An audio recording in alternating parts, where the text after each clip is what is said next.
અમદાવાદમાં ફરી એકવાર રફતારે બે નિર્દોષના જીવ લીધા। બેફામ બ્રેઝા કારના ચાલકે એક્ટિવાને જોરદાર ટક્કર મારી। નહેરુનગરમાં ઝાંસીની રાણી બીઆરટીએસ બસ સ્ટેશન પાસે અકસ્માત સર્જાયો। મોડી રાત્રે થયેલા ગંભીર અકસ્માતમાં બે લોકોના મોત। કાર ચાલકે એક્ટિવા સવાર બે યુવકોને 100 ફૂટ ભંગોળ્યા। એક્ટિવાને ટક્કર મારી બેફામ કાર ચાલક ફરાર થયો હતો। અશફાક અજમેરી અને અકરમ કુરેશી નામના બંને મિત્રોના મોત થયા। પડોશમાં એક ભાઈ રહે છે, એનો ફોન આવ્યો હતો।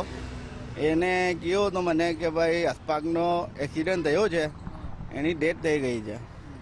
એ માટે પછી અમે અત્યારે પહેલાં તો એમ લાગ્યું કે મજાક કરતો હતો।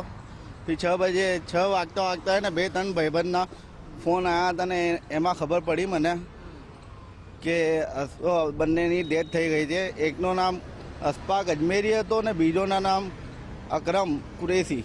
અમદાવાદના નહેરુનગર વિસ્તારમાં એટલે કે બરાબર ઝાંસીની રાણી બીઆરટીએસ બસ સ્ટેન્ડ પાસે અકસ્માતની ઘટના બની હતી। આપ જોઈ રહ્યા છો, હું ઘટના સ્થળ પર છું જ્યાં રાત્રે આ અકસ્માત બન્યો હતો।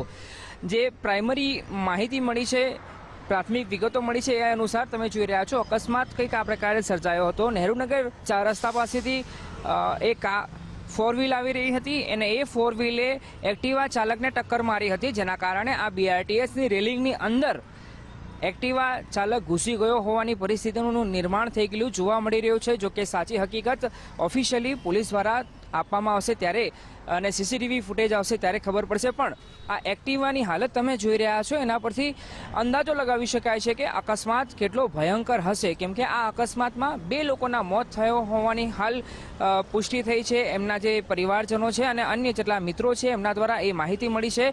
આ એક્ટિવા ચાલક પર 2 સવાર લોકો હતા જેને ટક્કર મારી હતી અને આ એક્ટિવા સીધી બીઆરટીએસ રૂટમાં ઘૂસી ગઈ હોવાની માહિતી જે મળી છે અને એના કારણે અકસ્માત સર્જાયો હતો। ગંભીર અકસ્માત છે। હાલ ટ્રાફિક પોલીસે આ અકસ્માતની ઘટના મામલે તપાસ શરૂ કરી છે અને જેટલા લોકો રાત્રે આ અકસ્માતની ઘટના જોઈ હતી, જે લોકો અહીંયા હાજર હતા, સાથે સાથે જો સીસીટીવી ફૂટેજ મળે આ ઘટનાના તો એને કલેક્ટ કરવાની તજવીજ પણ હાથ ધરવામાં આવી છે। કેમેરા પર્સન નિકુંજ પ્રજાપતિ સાથે અર્પિત દરજી, ગુજરાત ફર્સ્ટ, અમદાવાદ।